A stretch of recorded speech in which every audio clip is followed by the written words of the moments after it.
बाळा, मनाला आधार कुठे मिळतो?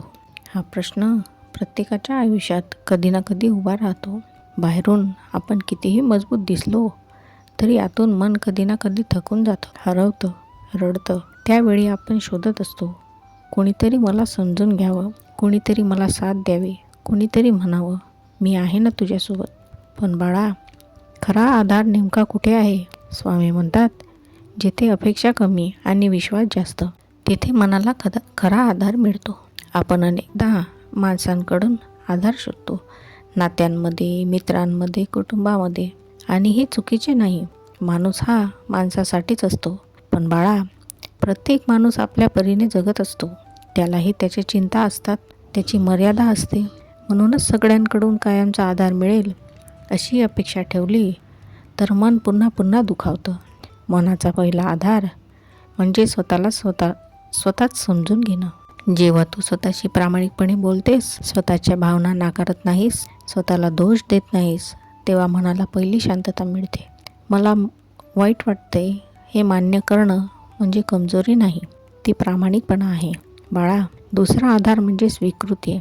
जे बदलता येत नाही ते स्वीकारणं. अनेक वेळा आपण भूतकाळाशी झगडत बसतो. असं का झालं? तो असं का बोलला?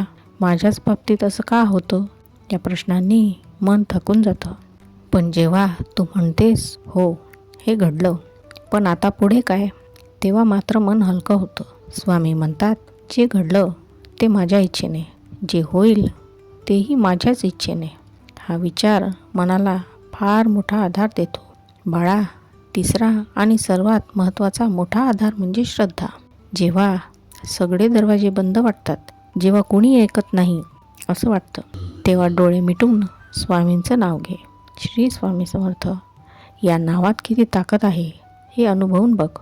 मन खूप अस्थिर असतं, कधी आनंदात, कधी दुःखात, कधी भीतीत. पण जसं समुद्रावर लाटा असतात आणि तळाशी शांतता असते, तसंच आपल्या मनाचं आहे. वरवर विचारांची वादळं असली तरी आतमध्ये एक शांत जागा आहे. ती जागा म्हणजे आत्मा. आणि तिथे स्वामींचं अस्तित्व आहे. बाळा, मनाला आधार बाहेर शोधायच्या आधी तो आतमध्ये शोध. तुला कधी असं वाटलं आहे का, खूप रडून घेतल्यावर, सगळं मन मोकळं केल्यावर एक वेगळी शांतता मिळते? कारण त्यावेळी तू स्वतःशी खरी असतेस. मनाला खोटेपणा हा नको असतो, त्याला फक्त समजून घेणं हवं असतं. काही वेळा आधार शब्दांमध्ये नसतो, तर तो उपस्थितीमध्ये असतो. जसं आईजवळ बसली की लहान बाळ अगदी शांत होतं, तसं स्वामींची आठवण ही मनाला शांत करत असते. बाळा, नाते तुटतात, माणसं बदलतात, परिस्थिती उलटते, पण स्वामींचा आधार हा कधीही कमी होत नाही. तो कायम असतो, फक्त आपण तो विसरतो. जेव्हा मन खचतं तेव्हा स्वतःला विचार, मी एकटी आहे का खरंच? नाही बाळा, तू एकटी कधीच नाहीस. स्वामींची कृपा सावलीसारखी तुझ्यासोबत आहे. मनाला आधार मिळतो जेव्हा तू स्वतःला माफ करतेस, जेव्हा तू इतरांना माफ करतेस, जेव्हा तू भूतकाळ सोडतेस, जेव्हा तू वर्तमानात जगतेस. आपण अनेकदा उद्याची चिंता आणि कालचं दुःख यात अडकत जातो. त्यामुळे आजचा दिवस हातातून निसटतो. पण मनाला खरा आधार आजमध्ये आहे, या क्षणामध्ये आहे. स्वामी म्हणतात, भीती सोड, कारण भीती मनाचा सगळ्यात मोठा शत्रू आहे. भीतीमुळे आपण कल्पनांमध्ये जगतो. प्रत्यक्षात परिस्थिती इतकी कठीण नसते जितकी आपण मनामध्ये तयार करत जातो. बाळा, मनाला आधार मिळतो जेव्हा तू स्वतःवर विश्वास ठेवतोस. तू आधीही कठीण प्रसंगातून गेलीस आणि उभी राहिलीस, मग आज का नाही उभी राहू शकत? प्रत्येक वेदनेनंतर तू अजून मजबूत झाली आहेस हे विसरू नको. आधार म्हणजे नेहमी कोणीतरी हात धरून चालवणं नाही. आधार म्हणजे पडल्यावर पुन्हा उठण्याची ताकद मिळवणं. स्वामींच्या चरणी जेव्हा तू मन अर्पण करतेस तेव्हा भार हलका होतो. कारण तू एकटी सगळं उचलत नाहीस. तू म्हणतेस, स्वामी हे तुमच्यावर सोपवलं, आणि तिथूनच खरी मनाला शांतता मिळते.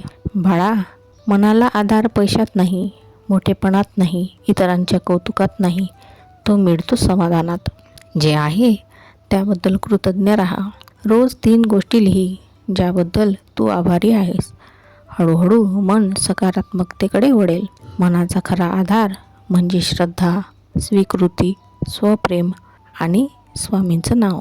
जेव्हा सगळं हरल्यासारखं वाटेल तेव्हा एकच गोष्ट पकड. मी प्रयत्न करेन, बाकी सगळं स्वामी बघून घेतील. तू खचलीस तरी चालेल, पण थांबू मात्र नकोस. रडलीस तरी चालेल, पण हार मात्र मानू नकोस. कारण तुझ्यात एक दिव्य शक्ती आहे आणि त्या शक्तीचा स्रोत म्हणजे स्वामींचा आशीर्वाद. बाळा, एक गोष्ट लक्षात ठेव. माणसं ही तात्पुरती असतात. परिस्थिती बदलत असते. भावना या चढ उतार करत असतात. पण स्वामींचा आधार हा कायमचा असतो. मनाला आधार बाहेरच्या आवाजात नाही, तर आतल्या शांततेत सापडतो. आणि त्या शांततेकडे जाण्याचा मार्ग म्हणजेच श्रद्धा. आजपासून एक सवय लाव.